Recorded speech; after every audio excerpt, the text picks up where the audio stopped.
How's everybody doing out there? Can you hear me? Yeah. All right. As you know, my name is Melendi. Even though we are currently living in the golden age of tobacco, where some of the best cigars and pipe tobaccos that have ever been blended and produced, a storm is brewing on the horizon. I could call it a sort of perfect storm. This is a storm so powerful that it threatens our very livelihoods and seeks to destroy our passions and the very culture of tobacco. Imagine for a second the weather forecasters telling you a week in advance that a storm will hit your town and destroy everything you own and have worked for, unless you listen to their instructions to protect your home and family.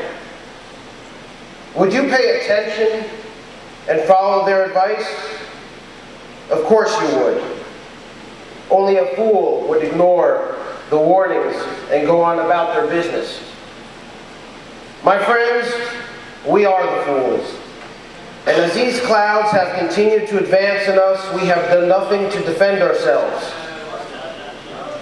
The anti-smoking movement started as a small grassroots effort many years ago, and because of our complacency and our trying to stay under the radar to avoid being targeted, the very real fear of tobacco prohibition is at our shores.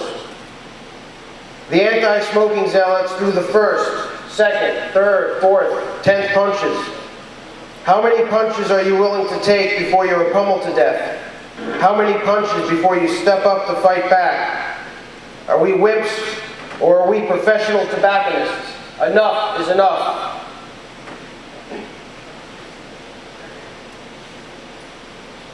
Those in the industry who know my family and me know that my tobacco heritage goes back over 100 years. And it saddens me that as a fourth-generation Cuban tobacconist, I have to fight tooth and nail to protect my business, livelihood, and passion.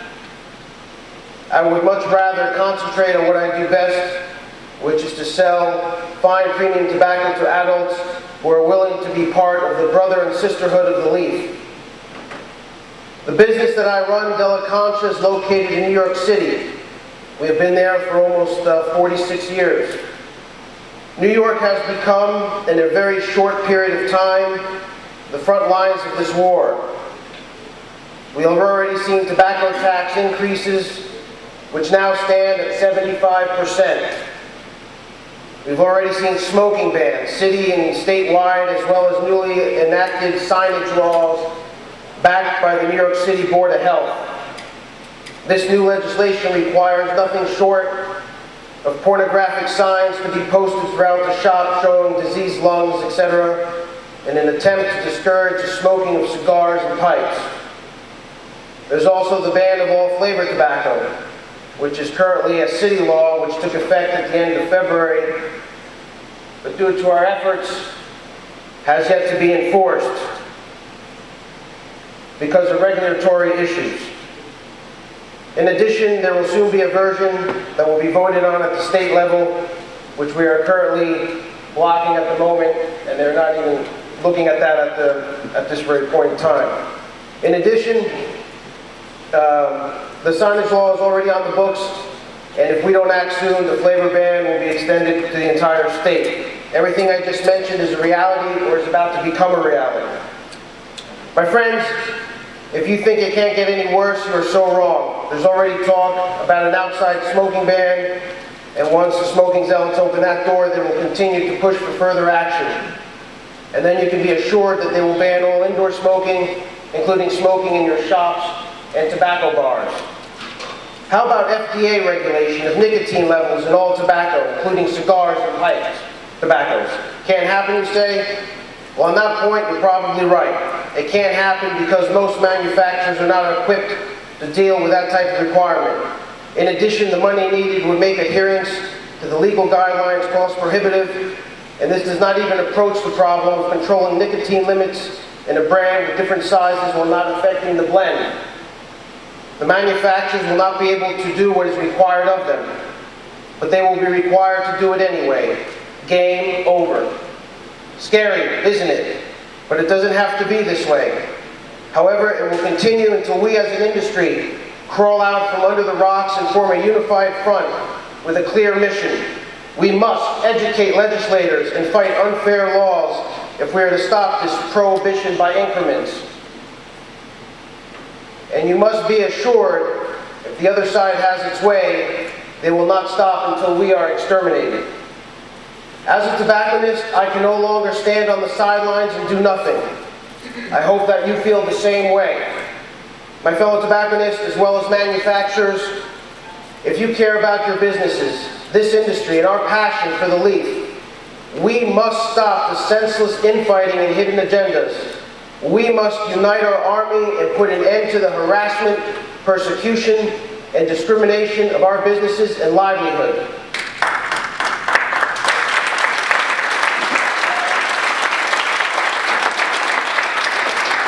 And out of this harassment, persecution, and discrimination to our businesses, the New York Tobacconist Association was born. Like the quote from The Art of War by Sun Tzu, confront them with annihilation, and they will then survive. Plunge them into a deadly situation, and they will then live. When people fall into danger, they are then able to strive for victory. The day for that victory has come, my fellow tobacconists. The days of being bullied and beaten down is over. It is now time to break the chains and take back what is rightfully yours and stand up for yourselves.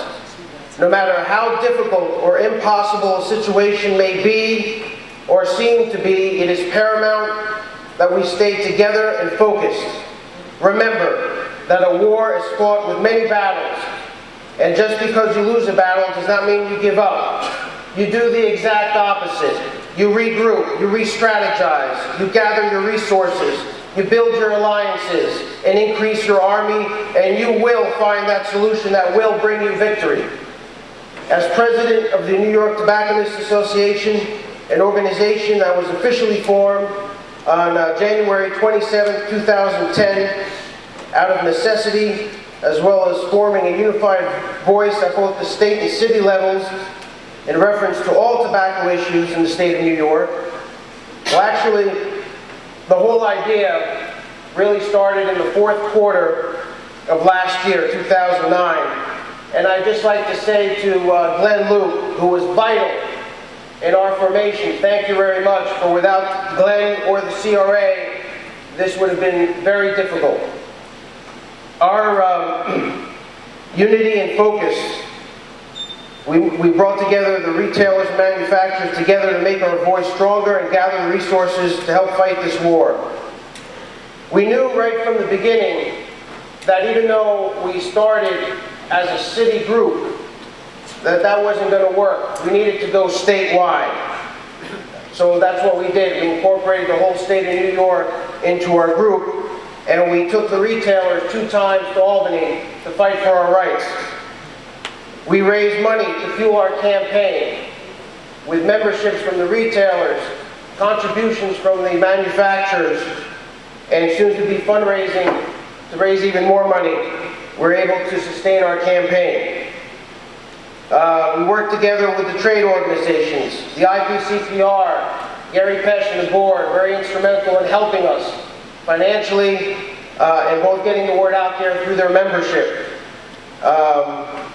The work of our organization is ongoing, and it will be, and it will never stop, and we must keep fighting.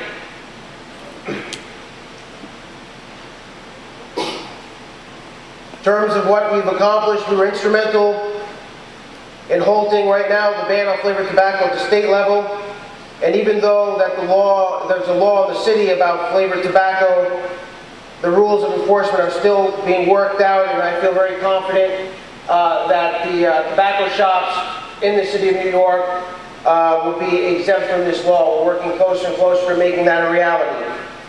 We were able to lower the proposed tax from 90 to 75%, which, in my opinion, is not really a victory, but it shows Albany. It shows that Albany is willing to listen.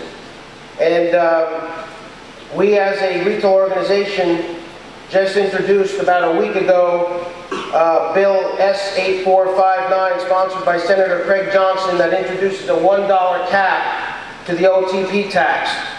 And just last week I was with the governor's office, and even though at first they were reluctant to do a cap, they are now beginning to embrace the idea even more, and I believe that on our ongoing fight, we will be able to turn the tides back and implement a cap. It might take a couple of months, maybe 4 months, maybe 8 months, but we're determined to get it done. We will get it done.